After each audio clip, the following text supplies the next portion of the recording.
मंजिल से आगे बढ़कर मंजिल तलाश कर, मिल जाए तुझको दरिया तो समंदर तलाश कर। जी हाँ दोस्तों, इस वक्त हमारे साथ कामयाबी और सफलता की जीती जागती मिसाल बरेली एसपी ट्रैफिक मोहम्मद अकमल खान साहब हमारे साथ बात करने के लिए मौजूद हैं। तो आइए शुरू करते हैं मोहम्मद अकमल खान साहब से बातों का सिलसिला। खान साहब, बातों का सिलसिला शुरू करने से पहले हमारा न्यूज़ नेटवर्क आपका बहुत बहुत स्वागत, अभिनंदन, वेलकम और इस्तकबाल करता है। शुक्रिया, धन्यवाद आपका। खान साहब, सबसे पहले हम जानना चाहेंगे कि वर्तमान में बरेली शहर की अगर बात की जाए तो ट्रैफिक की स्थिति कैसी रहती है, क्या स्थिति है, आसान से शब्दों में थोड़ा सा हमारे दर्शकों को समझाएं। देखिए, किसी भी शहर में जो ट्रैफिक की स्थिति होती है वहाँ पर नंबर ऑफ़ व्हीकल्स कितने हैं इसके ऊपर डिपेंड करती है। दूसरी बात यह है कि टाइम फ्रेम में अगर हम देखें तो मॉर्निंग आवर्स में जो है वो ऑब्वियसली सड़कों पर भीड़ ज़्यादा होती है, क्योंकि लोगों के ऑफिस आवर्स होते हैं, लोग ऑफिस के लिए जाते हैं। बीच का जो टाइम होता है वो लीन आवर होता है, जिसमें कि भीड़ कम होती है, क्योंकि सभी लोग अपने ऑफिसेज में पहुंच चुके होते हैं या स्कूल्स में पहुंच चुके होते हैं। पुनः 2 बजे के बाद जो है वो फिर ट्रैफिक थोड़ा सा ज़्यादा भारी हो जाता है, क्योंकि उस टाइम पर स्कूल के वाहन जो है बाहर आते हैं और लोग अब अपने अपने घरों से भी अपने बच्चों को लेने के लिए जाते हैं। इसके अलावा जो है शाम में 5 और 6 बजे के बाद से भी जो ट्रैफिक है वो हैवी हो जाता है, क्योंकि बहुत सारे लोग अपने कामों से वापस लौट रहे होते हैं। तो कुल मिला जुला करके जो जैसे अन्य शहरों की स्थिति होती है ट्रैफिक को लेकर के, सेम वही स्थिति बरेली की भी होती है। शहर में होने वाले जाम की समस्या के कारण शहरी जनता अक्सर परेशान रहती है, इस पर आपका क्या कहना है? जाम की समस्या है तो इस पर हम लोगों ने रिसर्च और एनालिसिस की हुई है इसकी, और इस पे जो है जगह जगह पर हम लोग इसमें काम भी कर रहे हैं। बहुत सारे ऐसे अवैध कट भी बंद कराए गए हैं जहाँ से लोग टू एंड फ्रो मूवमेंट करते हैं। कई बार ऐसा होता है कि बहुत सारे नागरिक जो हैं वो रॉन्ग साइड से जो है वो ड्राइविंग करते हैं, जिससे कि आवागमन प्रभावित होता है। इसके अतिरिक्त और भी बहुत सारे कारण हैं, उन पे हम लोग समय समय पर लगातार काम कर रहे हैं और काम करके इस स्थिति को जो है सुदृढ़ करने का प्रयास लगातार कर रहे हैं।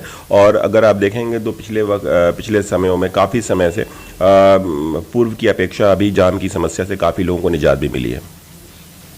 सड़क दुर्घटनाओं की अगर बात की जाए शहर के अंदर, तो उनको घटाने के लिए ट्रैफिक पुलिस का किस तरीके से योगदान रहता है और क्या कुछ इस पर अहम कदम उठाए जा रहे हैं, क्या कहेंगे इस पर आप? देखिए, इस पे बहुत ही क्लियर कट शासन की भी गाइडलाइंस हैं कि वर्ष 2030 तक जो है हमें, अगर हम 2024 को बेंचमार्क मान लें तो हमें जो मृत्यु की दर है उसमें 50% कमी लानी है, और साथ ही साथ एक्सीडेंट्स की संख्या में भी कमी लानी है।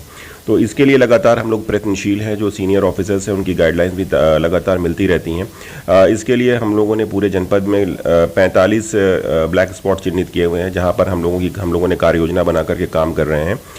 इसके अलावा शहर में भी हमने अलग से 51 ऐसे पॉइंट्स हैं जो कि जिनको हम डेंजरस मान सकते हैं और जिनको हमने ब्लैक स्पॉट चिन्हित किया हुआ है।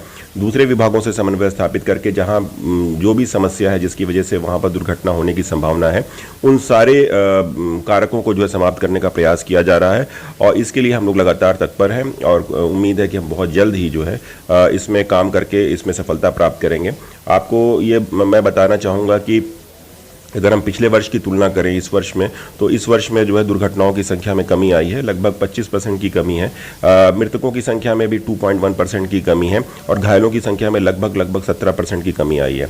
तो लगातार हम लोग प्रयत्नशील हैं कि इस दिशा में काम करें, दुर्घटनाओं को कम करें और जो बरेली वासी हैं उनको एक सुरक्षित यातायात हम लोग दे पाएँ। शहर में ट्रैफिक जाम की बात की जाए तो पब्लिक सहयोग की भी बहुत कमी होती है, तो इस पर आप पब्लिक से क्या अपील करना चाहेंगे? देखिए, जहाँ तक पब्लिक से अपील है, हमारी सिर्फ एक अपील होती है, और वो अपील ये है कि जो भी यातायात के नियम हैं उनका पूर्णतः पालन किया जाए।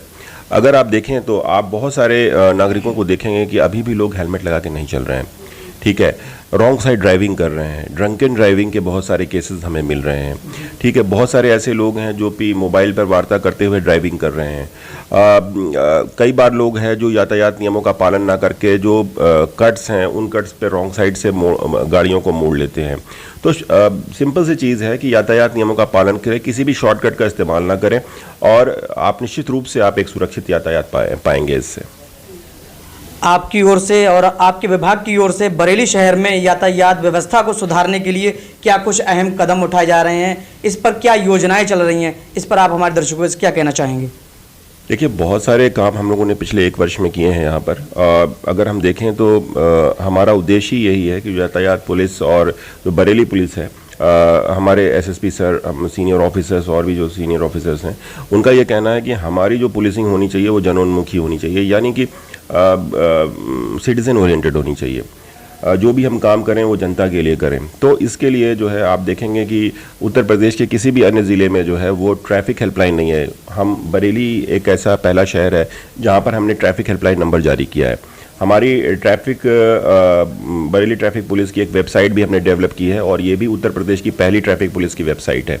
तो बहुत सारी चीज़ें हम लोगों ने की हैं। अगर हम देखें तो हमने मॉडर्न ट्रैफिक कंट्रोल रूम भी बनाया है जहां पर हम सीसीटीवी फुटेज हमारे अवेलेबल है। वहां पर हम हमारे पास एक लैंडलाइन नंबर है, मोबाइल नंबर है। आप कोई भी समस्या हो वहां पर आप डायरेक्टली आप अपनी समस्या को भी भेज सकते हैं। तो विशेष रूप से अगर आप देखिए कि अगर आप किसी जाम में फंसे हुए हैं तो आप किसे कॉल करेंगे। अगर आप इंटरनेट पे पहले की अगर हम तुलना करें तो पहले हमारे पास एक नंबर था इंटरनेट पे, वो था एसपी ट्रैफिक का नंबर। इसके अलावा और जनता के पास कोई नंबर ही नहीं था। आज हमारे पास जो है वो कम से कम 2 नंबर ऐसे हैं जहां पर आप हेल्पलाइन के तौर पे आप वहां पे आप कॉल कर सकते हैं और आपको तुरंत जो है आपको सहायता मिलेगी। चलिए, हमें आपसे बात करके काफ़ी अच्छा लगा और हम आशा करते हैं भविष्य में भी आप हमें इसी तरीके के मूल मंत्र सिखाते रहेंगे। जय हिंद, जय भारत।